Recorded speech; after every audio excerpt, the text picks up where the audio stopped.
આજે ઇમરા કોંગ્રેસ નેતા પ્રતાપ ગઢી રાજ્યસભામાં કોંગ્રેસ નેતા ઇમરા પ્રતાપ ગઢી અને સ્પીકર વચ્ચે ઉગ્ર બોલાચાલી થઈ। ઇમરા વારવાર બોલ્યા મને બોલવા દો। પ્રતાપ ગઢીના સપરના ભાષણથી કરતા હત જેમાં હોબાળો થયા। રાજ્યસભામાં ચૂંટણી સુધારા પર ચર્ચા થઈ રહી છે। આ ચર્ચા વચ્ચે કોંગ્રેસના નેતા ઇમરા પ્રતાપ ગઢીએ આકરા પ્રહારો કર્યા। તેમની ટિપ્પણીથી સંસદમાં હોબાળો મચી ગયો। અધ્યક્ષે પ્રતાપ ગઢીને તેમનું ભાષણ પૂર્ણ કરતા અટકાવ્યા હતા, જેમાં ઇમરા પ્રતાપભાઈએ પોતાના અંદાજમાં શાયરી કરી ખૂનીએ કેટલી સ્વચ્છતાથી પોતાની બાને ધોઈ છે તેને ખબર નથી કે લોહી પણ બોલે છે। પ્રતાપ ગઢીના અધૂરા ભાષણનો આ વીડિયો જુઓ। धन्यवाद सभापति महोदय। पिछले 10 घंटे से देश की पार्लियामेंट में चुनाव सुधार और एसआईआर पर होती हुई बहस और बड़े बड़े नारे वादे, समंदर ये तेरी खामोशियां कुछ और कहती हैं मगर साहिल पे टूटी कश्तियां कुछ और कहती हैं। कैसा चुनाव और कैसी पारदर्शिता सर, जब बिहार में ऐन चुनाव के पहले महिलाओं के खाते में 10-10 हजार रुपए डाल के वोट खरीदा जाए और चुनाव आयोग चुपचाप तमाशा देखे, तो कैसा चुनाव सुधार और कैसी बहस।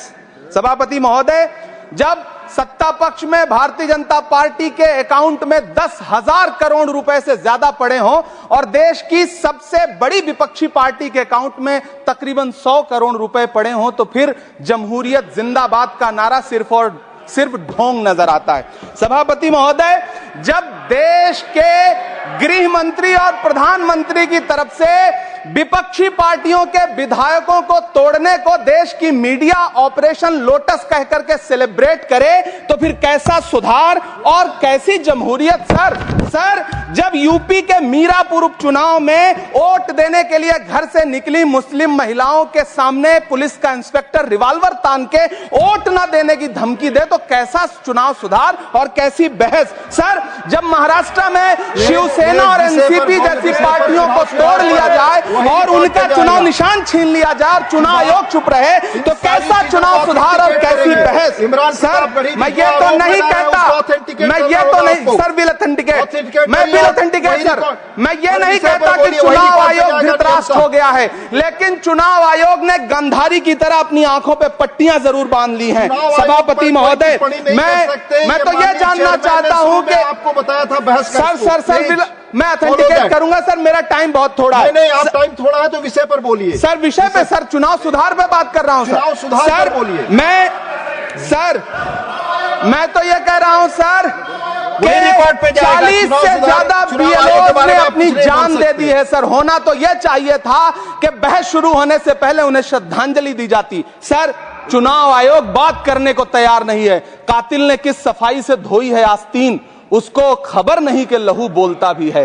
राजस्थान के बीएलओ मुकेश जांगीड़ हो, हरिओम बैरवा हो, मध्य प्रदेश के बीएलओ रमाकांत पांडे हो, सुजान सिंह हो, उदयभान सिंघारे हो, मनीराम हो, सीताराम गौड़ हो, सर्वेश कुमार हो, कविता हो, अनिता नागेश्वर और भुवन सिंह चौहान हो। सर, ये बीएलओज हैं जिन्होंने जान दी है सर। आखिर चुनाव आयोग उनसे ऐसा क्या करवाना चाहता था कि उन्होंने जमीर की आवाज सुनी और आत्महत्याएं कर ली। उन्होंने सरकार का वो काम करना स्वीकार नहीं किया। सर, बंगाल की रिंकू तरफदार हो, मनी सिंह हो, सर नमिता हंसदा हो, सर मेरा टाइम तो सर आपने लगातार सर, मैं चुनाव सुधार पे बोल रहा हूँ सर, चुनाव सुधार पे बोल रहा हूँ सर। अगर नहीं बोलने देना चाहते तो कोई बात नहीं, लेकिन ये सर मैं बीएलओस का नाम ले रहा हूँ सर। ये विषय ही है सर, मेरा समय तो लगातार डिस्टर्ब कर रहे हैं सर। सर, नहीं बोलने देना चाहते तो कोई बात नहीं सर। मुरादाबाद के बीएलओ सर्वेश सिंह का वीडियो जिसने भी देखा होगा, उसकी चीखें सुनकर के चुनाव आयोग की आंख में आंसू आना चाहिए था, लेकिन अफसोस है कि चुनाव आयोग सुनने तक को तैयार नहीं है सर। आप इन चीजों पर डिस्कस करना चाहते हैं सर, ये चुनाव सुधार से सर ये रिलेटेड नहीं है सर। क्या हम बीएलओ का नाम भी नहीं ले सकते जिन्होंने जान दिया है सर? मैंने कहा चुनाव सुधार सर, चुनाव सुधार पे ही बात कर रहा हूँ सर। चुनाव सुधार जिनको करना है उनको कमियां नहीं गिनाएंगे सर। इलाज तभी होगा जब बीमारी बताई जाएगी सर। दूसरे वक्ता को बुलाऊंगा सर। देखिए सर, ये तो अन्याय है सर, आप ना बोलने दें वो अलग बात है सर। ना बोलने, इस सत्र में पहली बार बोलने का मौका मिल रहा है सर, नहीं बोलने देंगे तो कोई बात नहीं सर, ना बोलने दें। चुनाव सुधार, बंसीलाल गुर्जर।